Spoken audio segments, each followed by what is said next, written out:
Muwatin and Ala Tartir. He's well known, doesn't need to be introduced. The director of programs at the Palestinian Policies Network, and he's a candidate for PhD in developmental international developments and political economies at the London School of Economics. We are going to start our session with Ms. Samuel Botme. So please take the floor. Thank you, Samia, and thank you for the invitation.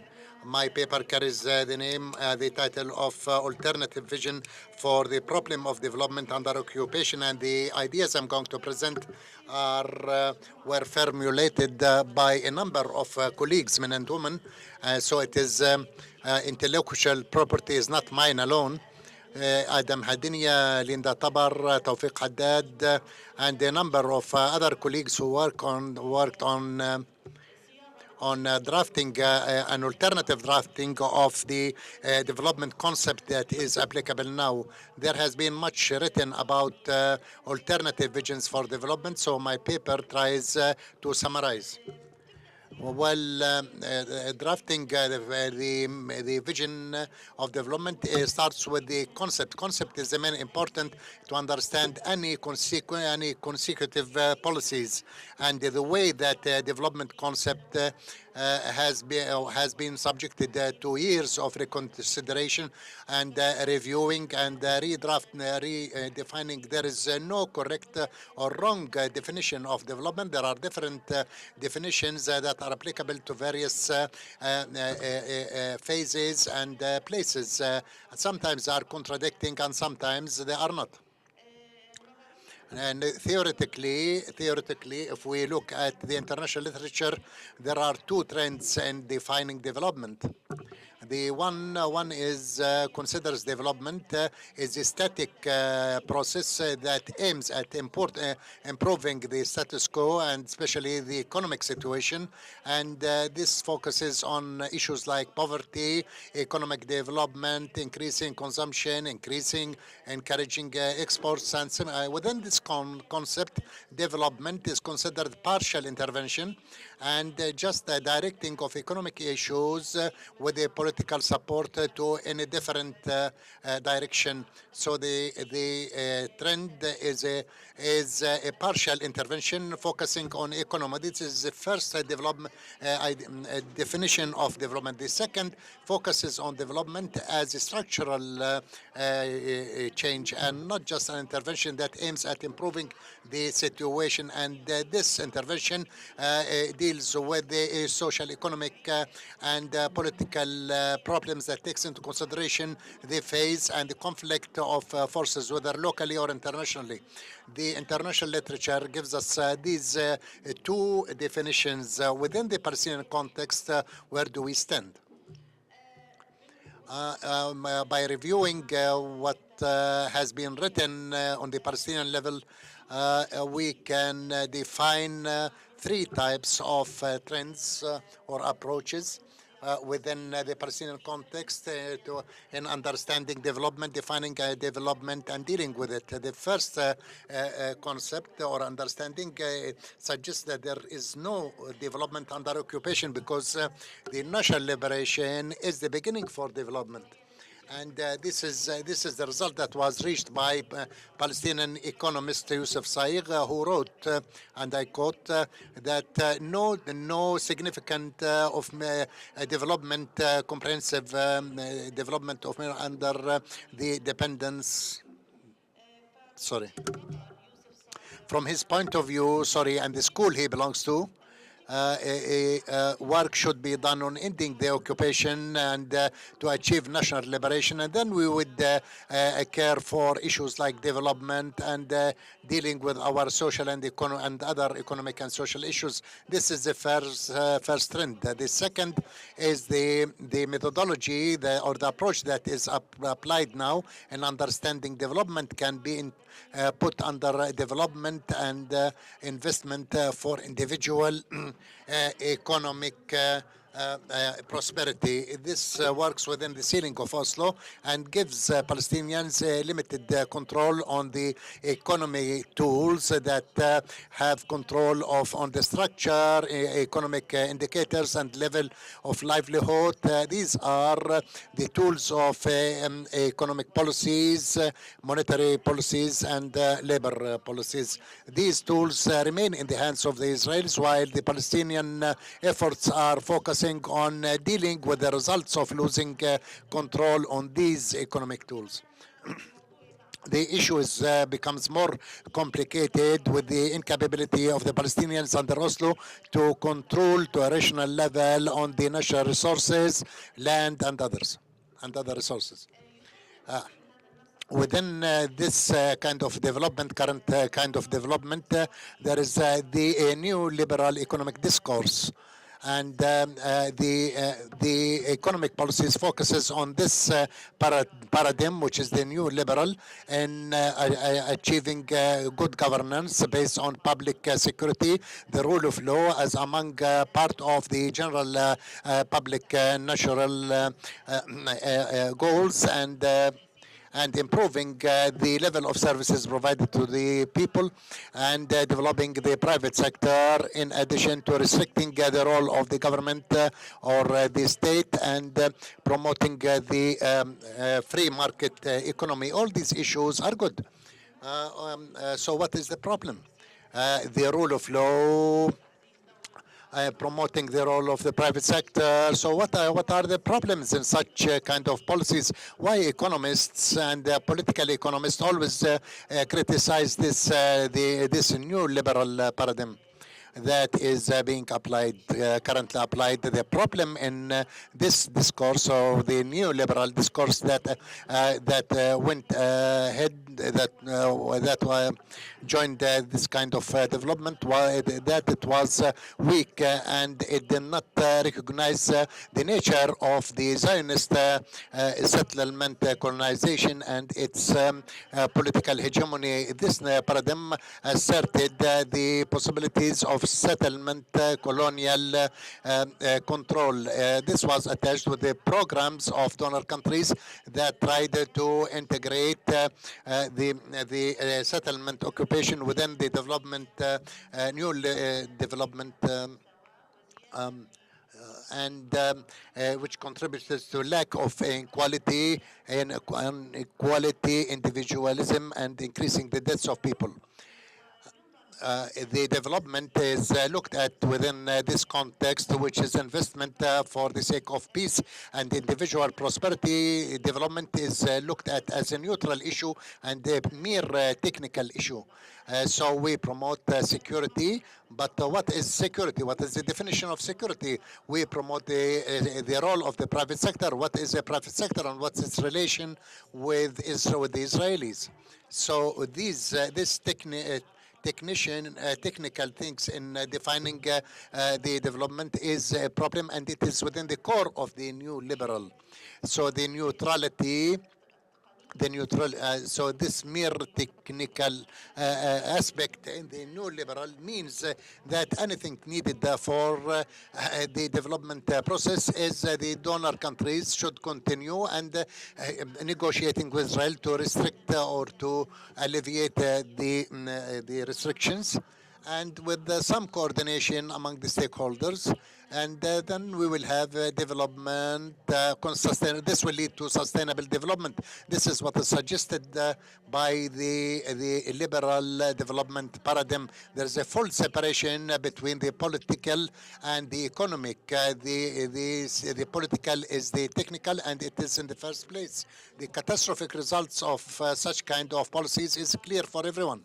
And we have spoken about it in many conferences and in papers in defining the results of the new liberal policies in development, increasing unemployment, increasing poverty, the shrinking of the production base in Palestine, retreat of individual production.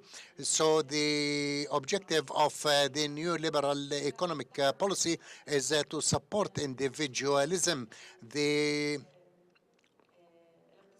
the economic GDP retreated over the last years. So the simpler objective of this policy even was not achieved. There were all other social problems appeared, which is related to the economic and political defeat that were linked to individualism and the personal interest. So therefore, private interest. So this paradigm that is currently used, has proved failure. Whether regarding whether in the reading of experts or in the opinion of the people in general. This leaves us with the third paradigm or the third example regarding the development. What is this third paradigm? If we believe there is no development under occupation, or some thinkers believe there can't be such a development, and others believe that the current development is catastrophic, then what is the proposed or suggested alternative that may lead to more developmental results than what we have now? The third paradigm can be called development for steadfastness and investment against occupation. For this paper, what I'm presenting is an alternative. What I'm presenting, an alternative vision. How can we imagine development not as an issue of economic development or good governance, but as a form of pushing forward the national liberation? Fadl al-Naqib says in this context, and I quote here, that the struggle for liberation and independence needs development that is suitable. This sustainable development is a need for a societal voluntary process that seeks to achieve the changes comprehensive that will lead to economic development and equal distribution of the society, and should be relatively independent from external hegemony. It should be planned and managed and evaluated internationally, and its course should be under the oversight of the under a democratic societal oversight. So this is the meaning by Fadl al-Naqib to resisting development, or development that will serve the national liberation. We will look at some experiences regarding this kind of development. What are the issues or incentives that we may think of that will direct development towards liberation to a greater extent? We have to take the context that we are living in into consideration in our process of understanding development. The context that we are living in is colonial settlement that is predicated on the logic of exclusion. And this settlement colonial seeks to dissolve and dismantle the original societies. So in order to establish a new colonial society on the confiscated land. So therefore, we cannot deal with the development issues without recognizing this fact. So the process is not a technical process. The issue is not what is the interest rate that we should include in the economy or define, so that we'll be able to control economic issues. There is a conflict with a settling colony that should be included even in our understanding of the interest rate. We have to keep away from the assumption that we are living in an era, in a post-colonial era. We have the economic paradigm that is suggested assumes that we are in the post-colonial era. Raja spoke a little bit about this, and that the nature of the economic policies presented that suggests that we are in Portuguese. and Portugal.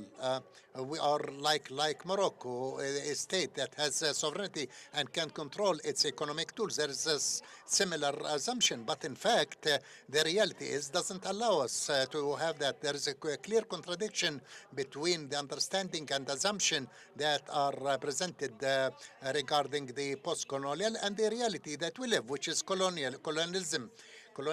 Therefore, we have to depart from these policies that assume that we are in the post-colonial era.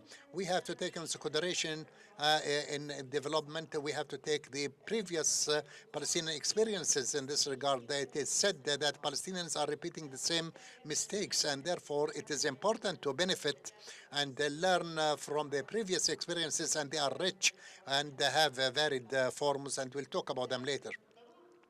The need for reading development in a way that will put it in a context that is away from any exceptionally. Often we hear that we are exceptional case Palestinians. We are not. We are not the first people to be colonized, not even to be subjected to settling colonialism. In various historical era, there has been colonizing peoples and area and regions in a settlement manner. And here it is important to learn from these lessons and from these regions what did the Indians did against the English colonialism, what the South Africans did against the hegemony of the white and the apartheid regime. We have to learn from these experiences in order to understand development.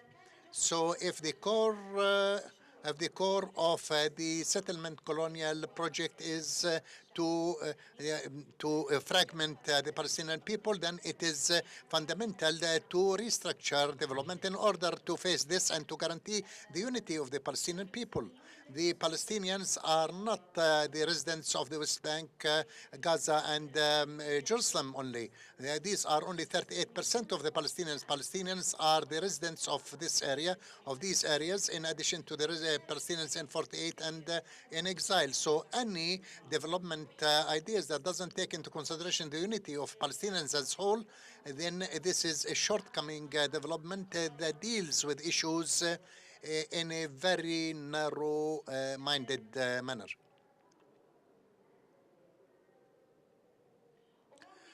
And here we can see the importance of the Palestinian cooperation. I don't want to repeat what Raja said.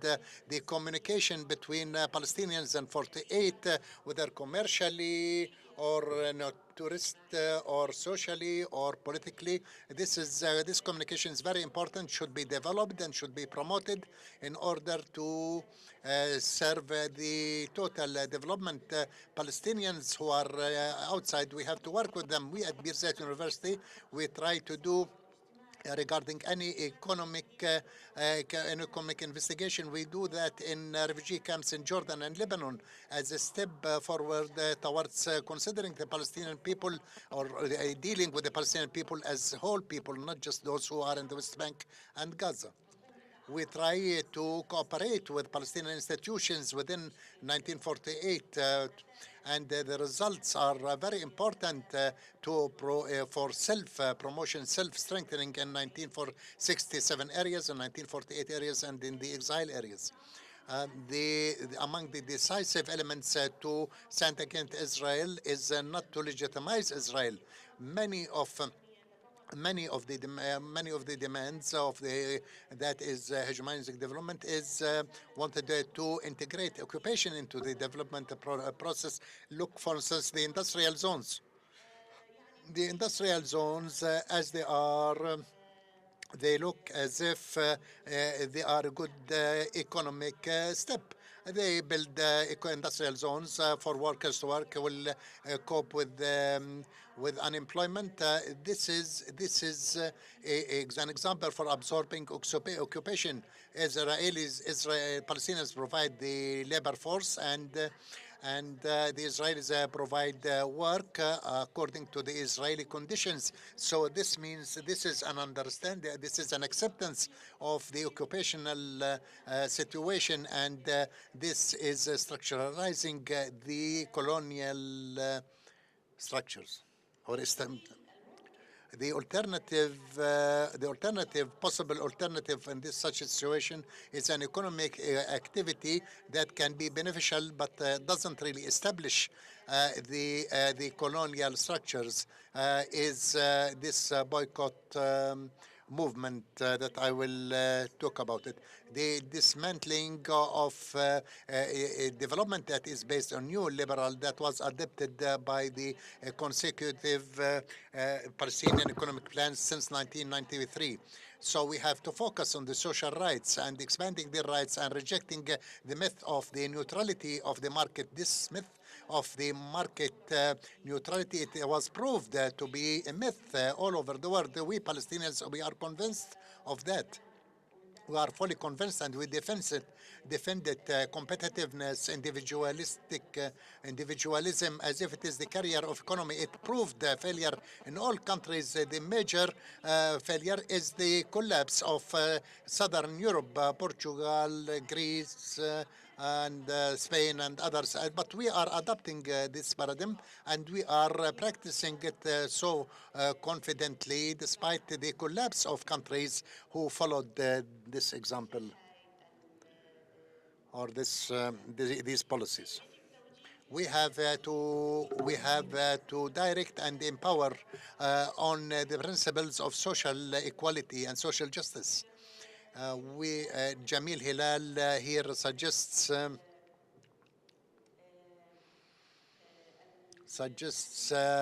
the free education, free healthcare.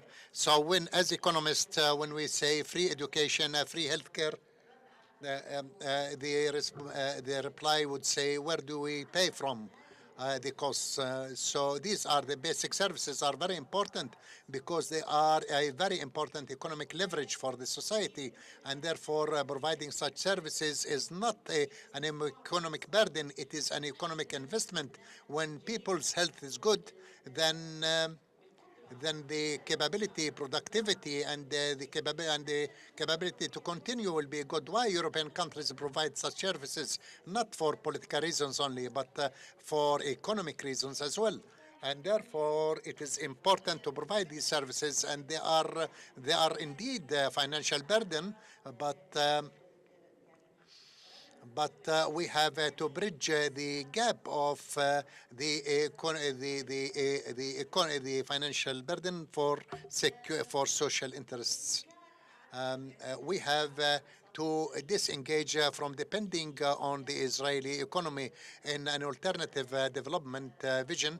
The Paris Protocol and Oslo Accords are always presented saying that we are forced and we cannot do anything at a time when Israel is violating these agreements on a daily basis. Why don't we violate them on a daily basis just like them, whether commercially, productive, on production or any other means? The BDS campaign calls people to boycott not just the Israeli commodities, but also production input in industry, in agriculture and construction. So this engagement or boycotting Israel has two roles, economically two roles. One is helping the Palestinian production in a better way, and the other one in agriculture, in industry. This is very important economically. This is very important because it increases the production, which means increasing employment, increasing profits, increasing investment, improving the capability for supporting health activities, educational and cultural activities in the society. But production has also a social role. Societies that are productive are societies that are socially healthier. From the perspective of their capability to continue and from their capability to be creative. And therefore, developed countries protect production to a great extent and push forwards to have production, to make the production as the core issue in the economic process. The role of the production is also that is important is is in the increase of employment. Employment of people, especially in our current situation, would lead to reducing economic and social problems. The increase of production through protecting the local products means that Israel will become incapable or become weaker to subjugate us politically.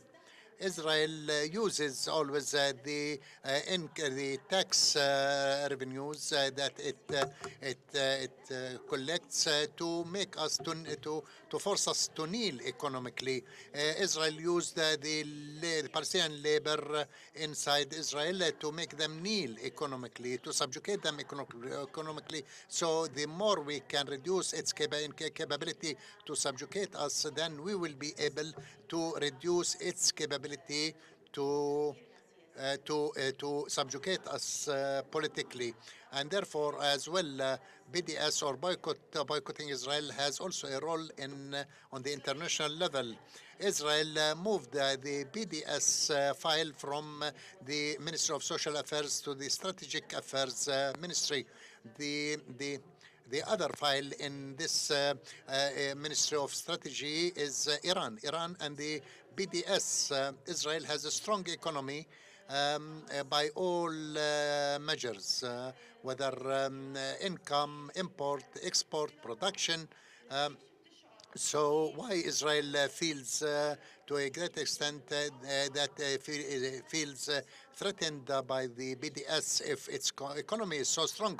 Why our boycotting of Israel and our capability of recruit support internationally to a great to extent that that the minister Israel considers that BDS is a strategic threat against Israel. Why? True that our bulk of our economy is $10 billion, but the last Norwegian fund that boycotted Israel, its budget is 800 billion. The last Dutch fund that boycotted Israel and Israeli institutions, its budget was $200 billion. So our capability to boycott Israel means more economic and political international pressure with thousands of times as stronger. So Israel is not afraid for the $4.3 billion that we import. It is afraid of the billions and billions that it may lose as a result of our boycott that recruit more internationally expanded international boycott.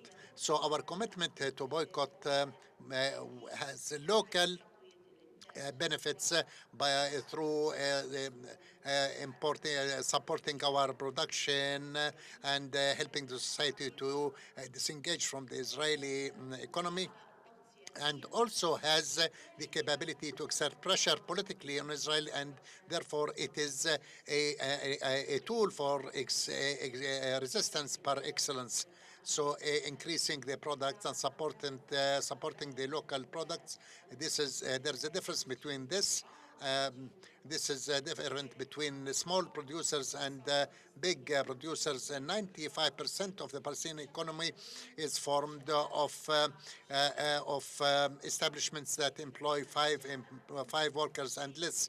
If we encourage the Palestinian product without taking into consideration the way that the revenues are distributed to those people, then we may be aggravating the inequality among the people. We have to create tax policies and incentives in order to encourage and to protect producers in industry and agriculture.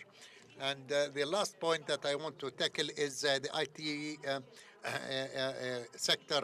This is the only sector in the world that is not subjected to borders. Israel was able over the last 10 years to subjugate the IT sector to to work by subcontracting. The current IT sector in the West Bank and Gaza is just like the garment industry in the 80s, where people used to manufacture garments on designs from Israel and would send the product to Israel again. IT is supposed to be the only sector that doesn't need Israel, but Israel was able to subjugate it. And here we can see the role of the authority and the role of the economic plans to protect the economic sectors. Our students at the Birzeit University who are graduated from the IT college, and they go to Herzliya to be trained. What is requested what the authorities requested is to negotiate with Intel, Microsoft, and other international companies to to communicate with the authority itself, not through Israel, and uh, and uh, and also the Gulf, and why a communication could be done through the Gulf countries or Egypt. Why Palestinians are forced to deal with the world technologically through Israel and according to the Israeli conditions. At the end, there is an important role for the development plans. The development plans calls for individualism and for competitiveness. There is no country in the world that subjects its economic sectors to such a competitiveness that the Palestinians are subjected to. Israel is the exemplary state in the world in how to protect how it protects its industries, and we have to learn from these lessons. The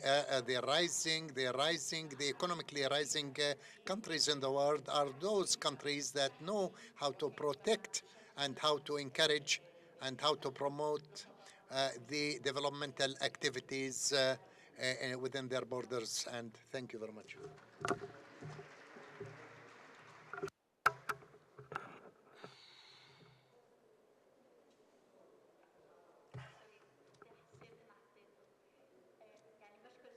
Thank you, Samia, for what she presented because it is very important for us all. Now, Ala Tartir. I introduced Ala before, so thank you and good afternoon for all of you. Thank you, Samia, for introducing me, and thank you, Dr. Samia, too, for this very rich presentation, which facilitated and made my task more difficult in the same time, because we speak of the notion of the developmental process and what the developmental process is. But I will try to build on what you have presented. I thank our colleagues in Muwatin for this invitation to this conference, which I'm honored to.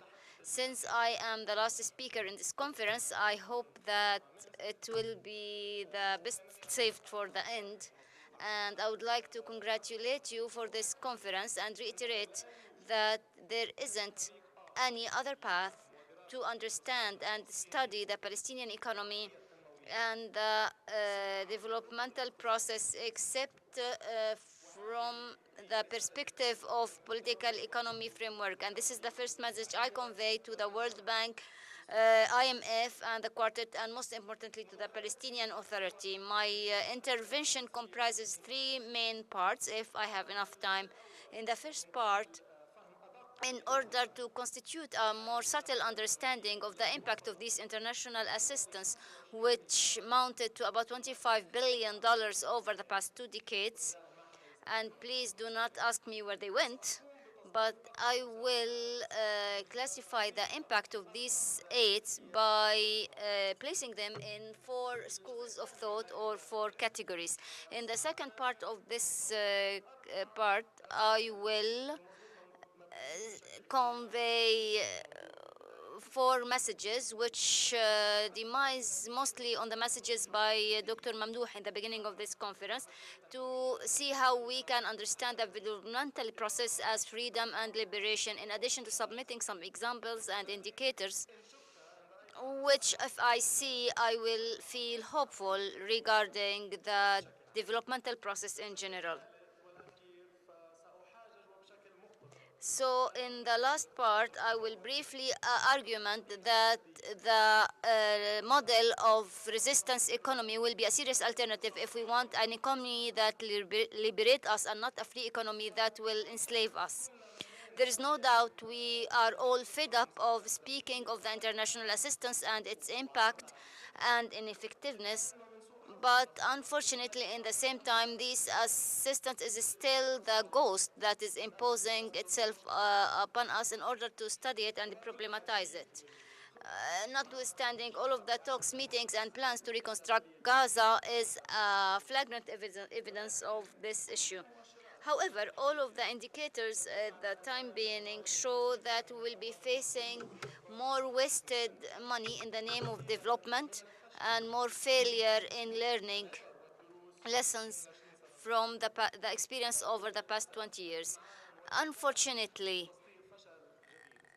we will be delving into new failures, and therefore the doomed result of this issue is further weakening of the Palestinian national movement and Palestinian struggle for liberation, which is already weak, and most importantly, to deprive the Palestinian people from their right to development, to emancipation, which is a right that is guaranteed to Palestinian people by virtue of international law. This international assistance, which we see, I apologize, it's in English, but this international aid reached about $25 billion since the establishment of the PNA based on statistics of AACD, as I said before. And by the way, this aid doubled 17 times between 1997 to 2007, and this financial aid under the Fayyad governments between 2008 to 2012 was beyond any other aid offered before and after this period. Between 2004 to date, this aid constituted about 24 to 42% of the gross domestic product, and as per capita share was $135, which placed us as Palestinian people on the top list of the recipients of this aid, with some Caribbean islands which barely we know their name. But on the other side of the equation, the developmental and economic indicators show the failure of this fund to make any structural changes that was addressed by Samia to explain the de-development process that was presented by Sarah Roy. I will not speak of the statistics which are problematic in our Palestinian situation if we understand the whole issue by the political framework, and these statistics are in the paper and it is published on the Palestinian Policies Network. But there is a figure which always bothers me. Fayyadist government and their people, they increased the number of people in need of financial aid between 30,000 to 300,000, and they considered it as a victory of the Palestinian people. If this is victory, so the result of the Palestinian developmental process has created a new poor, as I call them. And this figure shows that the poor do not constitute the priority of the developmental process, because the economic neoliberalism presumes that economic growth at the general level will trickle down to the poor automatically. And hopefully, the best experts of the World Bank, IMF, and PA read history and other experiences, as was said by Samia, to discover what they don't know.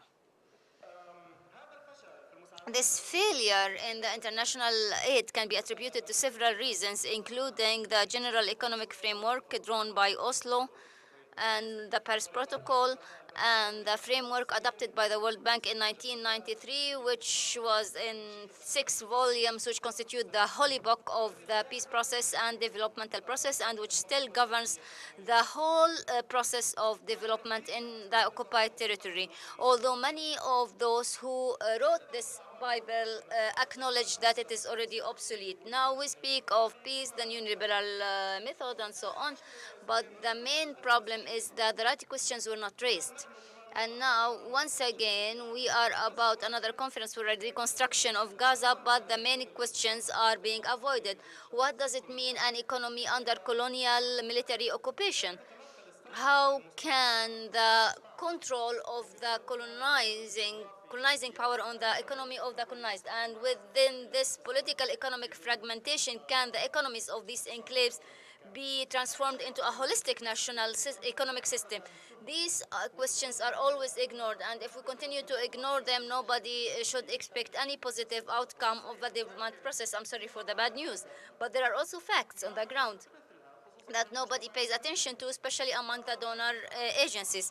What does it mean that in the year 2010, the losses of the Palestinian economy reached about 85% of the GDP?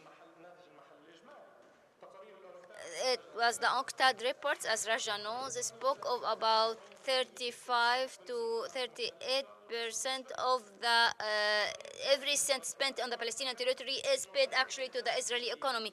And other reports said that these projects that were produced in settlements and they were promoted as being produced of the Holy Land, they caused losses of $240 million, which represented 25% of the public returns and 10% loss in the GDP and 30,000 jobs as per UNCTAD reports. And these are small examples we can refer to. A few small a while ago, I wrote an article with a colleague of mine, and we organized interviews with many active people in the developmental, especially the international financial institutions. And what we were shocked, or that one of the most important polls of the financial international institutions said that the Palestinians are very ambitious, and they are much better than tens of countries, especially in Africa, and therefore the, this is effective, according to him. And even worse, one of the main controllers of the development process considered that Palestinians and their developmental approach is a success story, and it is quite ready to export to the new Arab world, as she called it. Therefore, the two models, with all of these failures, they still say it is a success story. And even worse, not only the aid system will be exported to the new Arab world, but also the former prime minister will be exported abroad, and he was contracted via the World Bank as a consultant to the Yemeni government to lead the economic reform project in Yemen. So not only the message is clear, says the speaker. According to all of this, it is not strange to have a general agreement in the world that the aid actually failed the Palestinian people. But what is the reasons behind this?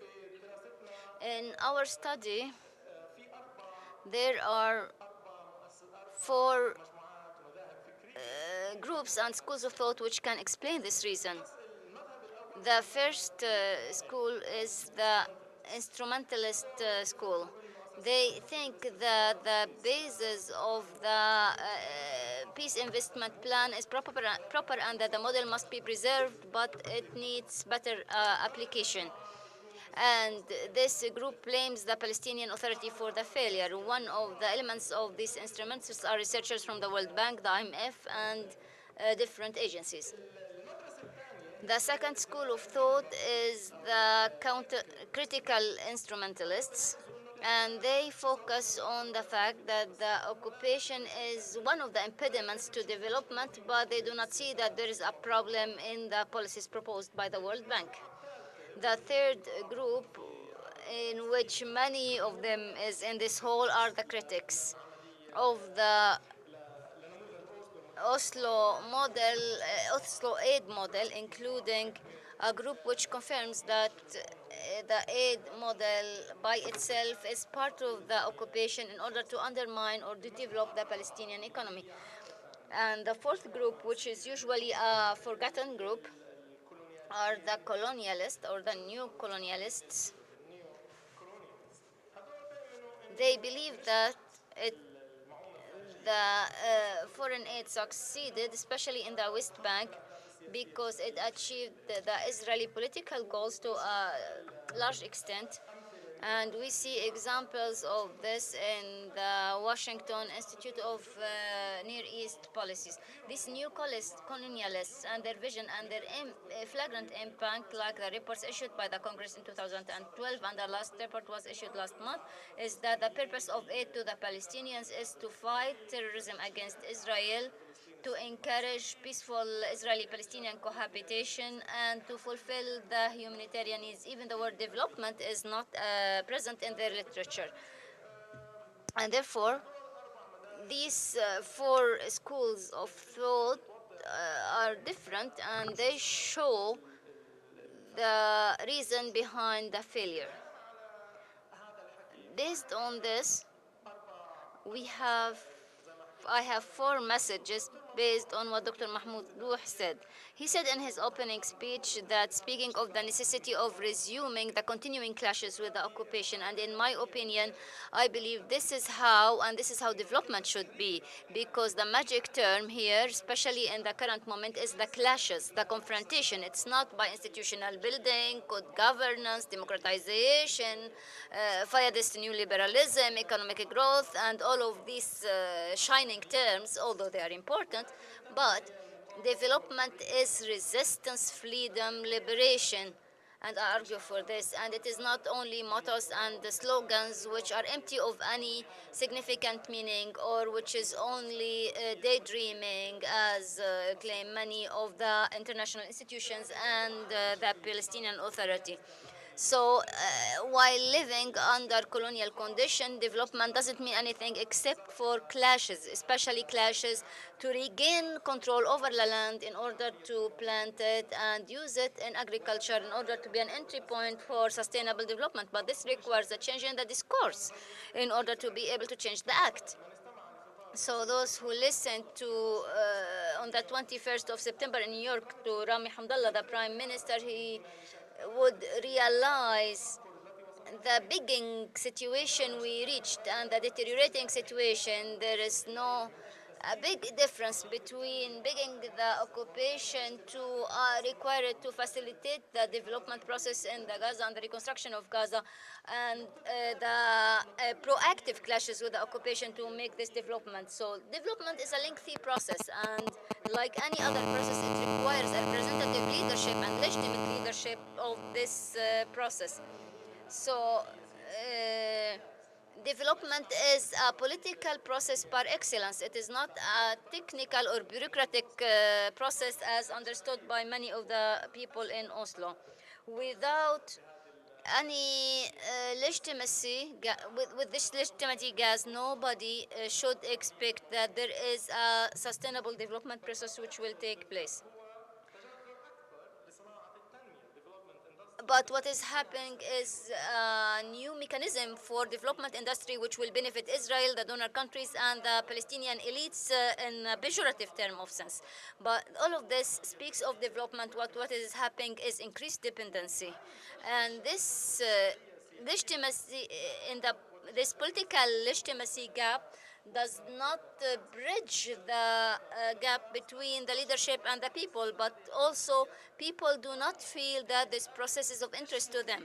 There is no ownership by the people of this developmental process, and without the people being in the leadership change to live in dignity their developmental process, nobody should expect that any sustainable development will take place. The third point, in his opening speech, Dr. Mamdouh spoke of the necessity of establishing a Palestinian independent technical national committee which is credible enough to implement the reconstruction of Gaza. I fully agree with him. However, I add to this that the reconstruction of Gaza must also, although it was a disaster, but it has to be a new opportunity once again and an entry point to make political change by changing the rules of the game, but also the players. Because the reconstruction of Gaza, in my opinion, is a new opportunity to regenerate the system of aid and the policy recommendations and the developmental approach adopted. But all of the indicators do not show that the players, the current players, have learned from their mistakes over the past 20 years. And I do not expect that they will learn because they benefit personally from all of this political structure. And those who saw the meeting between Abu Mazen and the businessmen who came from Gaza with the mediation of the American consulate will see how the crisis is acute uh, and what will happen, and that it was kind of dividing the share of the 4 or 8 billions which will be fundraised in the next donors conference. And those who listen to Hamdallah in New York will realize that dealing with Gaza is like a human disaster and that they need humanitarian assistance. So isn't it 20 years, aren't they enough to see what we have wasted? We wasted $25 billion, or are waiting for these 4 or 8 billions to shed more blood, especially when the fund influences the nature of the conflict and the split. And all of this makes us responsible for exploiting the steadfastness of Gaza and the reconstruction of Gaza as an opportunity, and therefore development can now generate more civil war, especially with the distribution of this $4 to $8 billion. And I think that this is an alarming warning. The fourth point, which is important, but development as an emancipatory and resistant concept contradicts with the authoritarian or despotist transformations, whether in the West Bank or Gaza, especially in terms of security coordination and our political understanding of the development process. So the purpose of development, as Samia said, is to make structural changes in life and not filling in small gaps or holes. So when we fell under a contingency system and structural corruption in the very structure of the Palestinian Authority, and it is all coincided with more oppressive authoritarian transformation, there is no room to speak of development. These four main points, but if I want to move from these 4 points to what can happen in order to make me feel under this gloomy situation or obscure situation, what can happen in order to light a candle in this darkness? Once and for all, when the critics, whom I spoke about a while ago and to whom I belong, when they submit a positive program, which does not rely only on criticizing what exists, which is important, but we are all framed in the criticism and we are still endeavoring to propose full alternatives. However, when a program is submitted in a positive manner, our human nature shows that we will interact more with what is positive and deviate from what is negative. And here I would like to mention that there were many attempts to devise an alternative model, the work in Bezet University Center for Development Studies, our work in the Palestinian Policies Company, the Policy Observatory, BISAN, Baltic, and all of these institutions are working on this area. But under the general authoritarian regime, even these opinions are being oppressed. I will feel some hope when the officials start to speak of the poor biased policies and not poor private sector policies, which was presented by Tariq and other people yesterday, which is interwoven with a whole network of Israeli private sector, especially these 5% large corporates. So when the percentage of the poor reaches about 50% as per the income index, and some reports show 90% in Gaza, so when will the poor be in the core of this developmental process and not on the periphery? A third point which make me feel some hope is when the private sector which is now living a whole state of greed for the reconstruction process and carry plans, start speak of the national goals and not only achieving profits. I do not argue that pioneering is not necessary here and entrepreneurship is necessary, but there has to be a popular accountability of the private sector and the relationship to the other side. I will feel very hope when the whole of the Palestinian population feels that the leadership is legitimate and can be held accountable to these people, and this will affect the trajectory of the developmental process. And I feel hope when civil society organizations do not stop actually fighting over donor assistance. And when the trade unions and the political parties, which are now totally obsolete, when they start capturing part of the struggle arena, then we will start feeling some hope. But I will feel secure if someone like USAID was expelled from Palestine. All of the problems USAID create and we still associate to them. Of course, it is all a political decision, but we all know what the problems of USAID are there. But I was read with all of the American rockets used in Gaza. They were chanting that they are providing assistance to the Palestinians of Gaza. And you see an announcement in Al-Quds paper. Do you know that there are 5 freedoms of animal that were approved in the Universal Declaration on the Freedoms of Animal?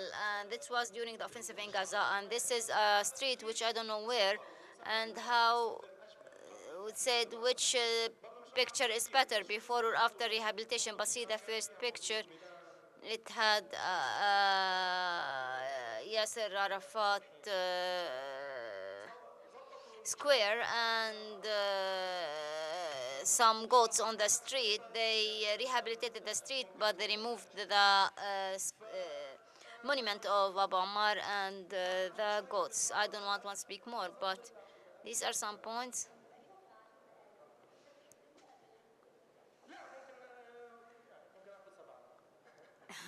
So he's taking 7 out of the 10 remaining minutes.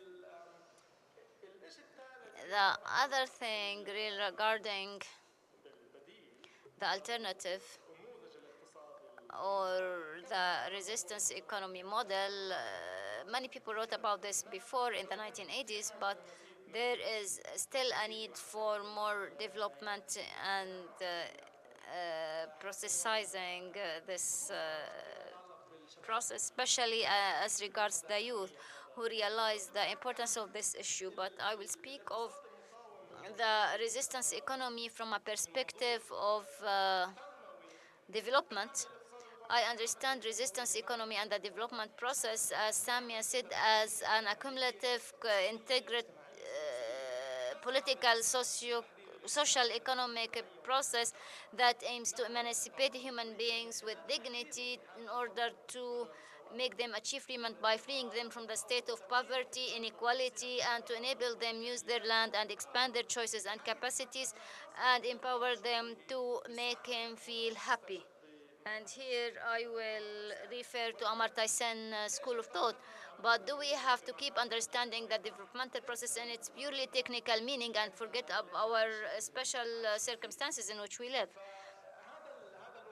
This model of resistance economy englobes everything, and its vision must be socially inclusive to include all of the segments of the society and must reject the economic union with the colonizing power, and in the same time it must reject this asymmetric containment with the Israeli economy, and therefore with more cooperation and creative thinking we can lay foundations of a progressive sustainable economy. But this process starts mainly by understanding the economy as being more than financial processes for profit and economic exchange. In other words, we can say if the Fayadism is a superior program that works from the top of the pyramid to the base, but the resistance economy works from bottom to top. So if the Fayadism is, by its structure, if Fayadism refuses the clashes and any friction with the forces of the occupation, but to the contrary, collaborate with this force and sustain it, the resistance, alternative resistance economy is from the same mud as we are. So it comes from our daily life. I'm not trying to be romantic here, but we have a lot of assets on which we can count. And if Fayadism is about international standards and good governance, the resistance economy must be centered around rights and struggle. And if Fayadism is around individualism, so the resistance economy must focus on the collective action. And some Someone may say this is unrealistic theoretization, but in order to achieve this, what